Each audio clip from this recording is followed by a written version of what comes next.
Hello everyone, welcome to my channel. आज हमारा topic है इंटरनेशनल कोड ऑफ जस्टिस, जिसमें हम definition, origin, objectives, achievements, challenges and reforms, propose reforms in international code of justice हम देखेंगे।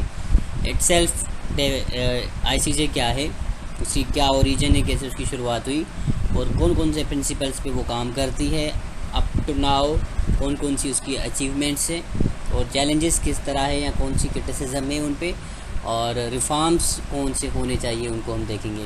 So before we begin our lecture, I would request you to kindly subscribe.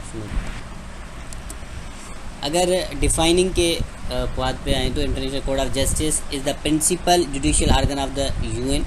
It is responsible for educating disputes between states and providing advisory opinions on international legal issues. The ICJ's mission is to contribute to the peaceful solution of disputes and development of international law. जो United Nations हैं उनके जो organs हैं 6, उसमें से जो ICJ है वो भी एक मेन पार्ट है और इसका जो मकसद होता है वो ये होता है कि जो कि स्टेट्स के बीच में, कंट्रीज़ के बीच में जो लीगल इश्यूज़ हैं इंटरनेशनल लेवल पे, उन पे वो एडवाइजरी ओपिनियंस देते हैं। मतलब ऐसा नहीं होता कि वो कोई भी डिसीजन दे वो इम्प्लीमेंटिव होती है, लेकिन वो एडवाइजरी ओपिनियन होती है, चाहे वो करंट अरब इसराइल वार हो या उससे पहले जितने भी इशू आए हैं, चाहे कोंगो पे हो या सूडान पे हो या देर रिलेटेड जितने भी केसेस जाते हैं तो उनमें वो एडवाइजरी ओपिनियन देते हैं। और इनका जो मकसद होता है वो पीसफुल सोल्यूशन ऑफ डिस्प्यूट्स होता है और इंटरनेशनल लॉ की डेवलपमेंट होती है कि इंटरनेशनल लॉ डेवलप हो और prevent.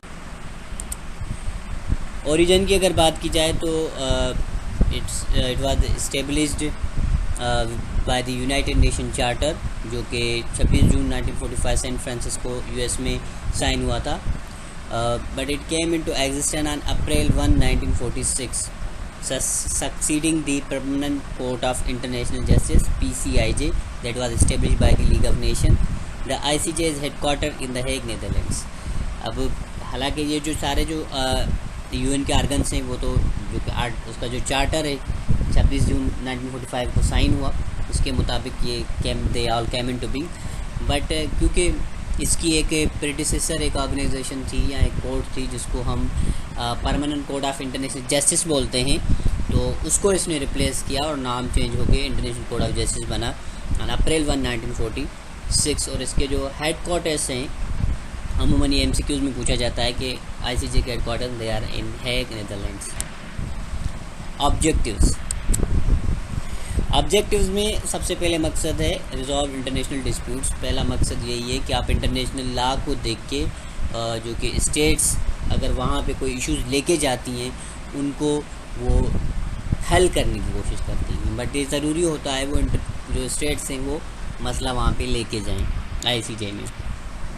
Provide advisory opinion. The court issues advisory opinions on legal questions referred to it by the UN organs and specialized agencies. इसके बाद जो सवालात आते हैं यूएन की तरफ से या स्पेशलाइज्ड एजेंसीज़ की तरफ से, तो उन पे वो अपनी एक एडवाइजरी ओपिनियन देते हैं कि इस तरह से इसको केस को डील किया जाए।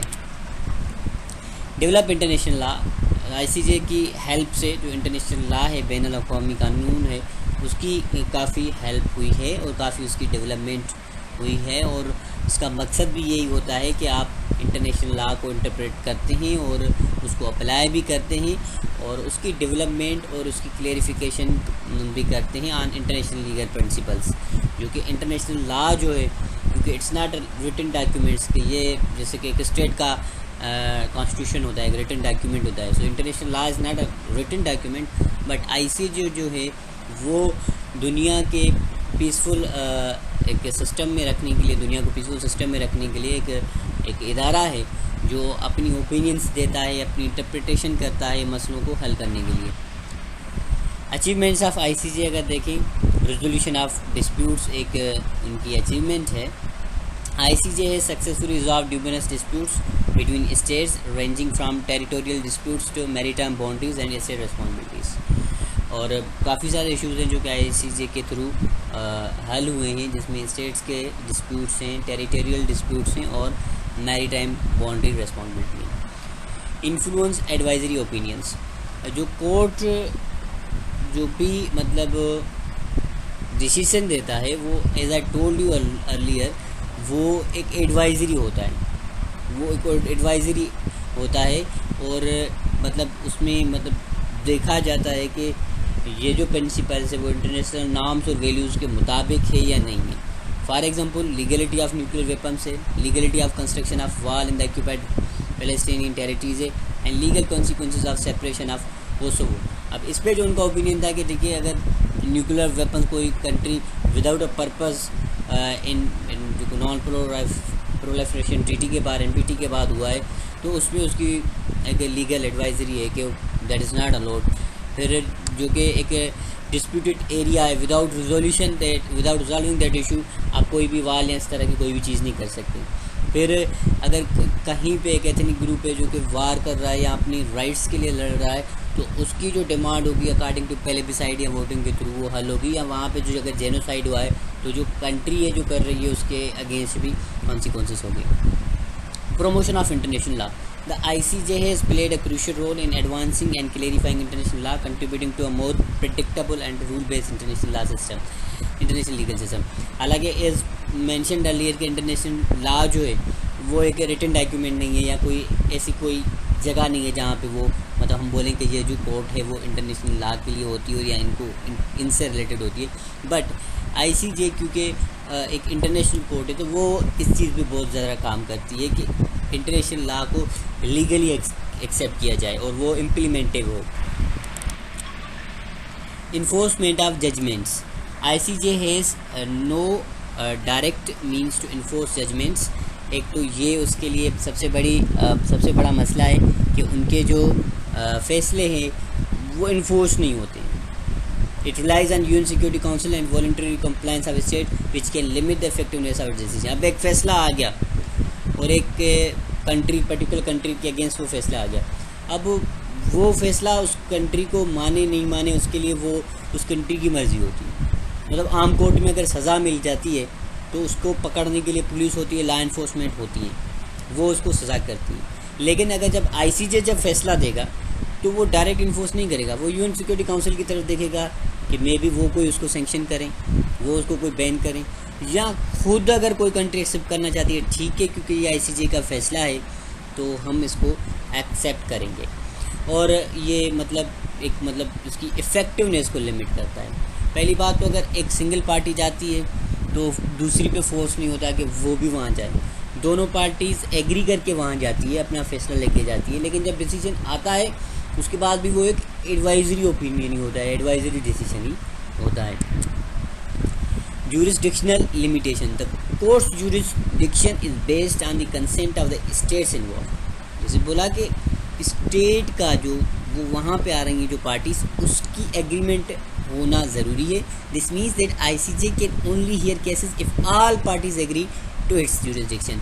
वो तब होगा जब वो सारी पार्टीज एग्री करें।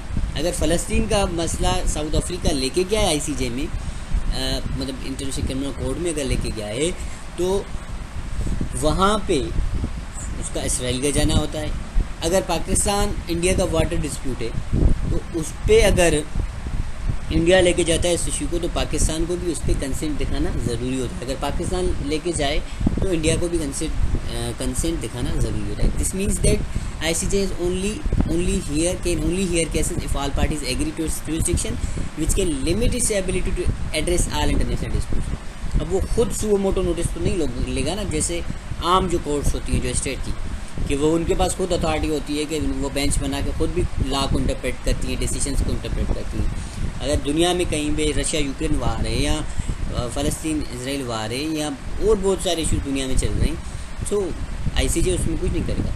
अगर आप खुद जाएं वहाँ पे, अगर अपना फैसला लेके जाएंगे ICJ हमारे फैसले को डिसाइड करें, फिर वो ICJ उस पर फैसला करेगा। Political influence. ICJ sometimes faces criticism for being influenced by political consideration, especially in the high profile cases involving powerful states। अब ये भी उनके ऊपर एक इल्ज़ाम है कि जो अगर हाई प्रोफाइल कंट्रीज़ हैं जैसे US आ गया या फर्स्ट वर्ल्ड कंट्रीज आ गई, तो वहाँ पे वो थोड़ी इन्फ्लुएंस्ड हो जाती है उन केसेस पे। ये उन पर एक क्रिटिसिज्म भी है, उनका चैलेंज भी है, क्योंकि वो मतलब इससे ये साबित होता है वो एक इंडिपेंडेंट होना जो एक इंटरनेशनल लेवल पे वो उसको थोड़ा हर्डल की तरह अब।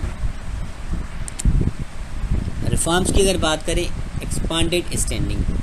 अलो नॉन स्टेट एक्टर्स जैसे NGOs हो गए to bring cases to ICJ, जिससे ये होगा कि जो इसका स्कोप होगा वो बढ़ जाएगा, वो स्टेट से लेके नॉन स्टेट एक्टर्स की तरफ भी चला जाएगा और एक इंटरनेशनल जैसे वर्ड इसके साथ लगता है वो फिर वाकई ही बैनुल अक़वामी एक इदारा बन जाएगा। Streamlined procedures, simplify case submission process to enhance accessibility for smaller states and entities.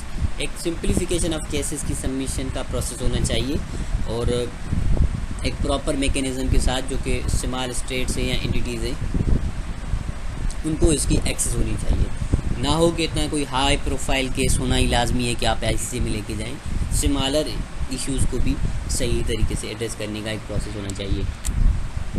Dedicated chambers, create specialized chambers for specific area of law like human rights and environmental issues to improve efficiency and expertise।